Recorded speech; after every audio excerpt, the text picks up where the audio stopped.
সারা দেশের মতো লক্ষ্মীপুর ও কুড়িগ্রামে চলছে ঈদের জমজমাট কেনাকাটা। সকাল থেকে মধ্যরাত পর্যন্ত ব্যস্ত থাকছেন ক্রেতা ও দোকানিরা। দাম নিয়ে ক্রেতাদের রয়েছে মিশ্র প্রতিক্রিয়া। লক্ষ্মীপুরে জমে উঠেছে ঈদের বাজার। বিপণী বিতানগুলোতে সকাল থেকে গভীর রাত পর্যন্ত চলে বেচাকেনা। বিক্রেতারা জানান, দেশীয় পোশাকের পাশাপাশি এবার পাকিস্তানি পণ্যের চাহিদা অনেক বেশি।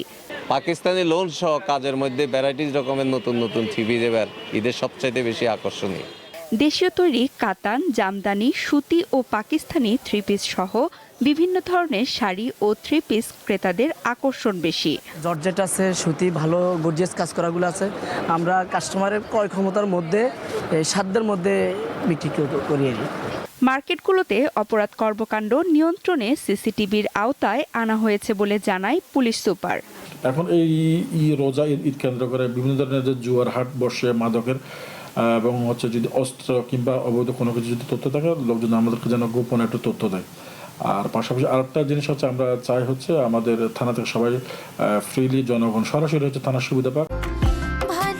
আরএফএল ওয়াট্রো যত্নে রাখতে চান, ইনসেক্ট রিপেলেন্ট মাস্টার ব্যাচ যুক্ত আরএফএল ওয়াট্রো কাপড় যত্নে রাখার নাম্বার 1 সলিউশন। কুড়িগ্রামেও জমে উঠেছে ঈদের কেনাকাটা। সকাল থেকে মধ্যরাত পর্যন্ত চলছে বেচা বিক্রি। পরিবার পরিজন নিয়ে ক্রেতারা এক দোকান থেকে যাচ্ছেন অন্য দোকানে। আপাতত অনেক হিউজ পরিমাণ কালেকশন আছে, পছন্দও হয়, কিন্তু দামটা হাতের নাগালের ঊর্ধ্বে চলে গেছে, যেটা সহনশীল না।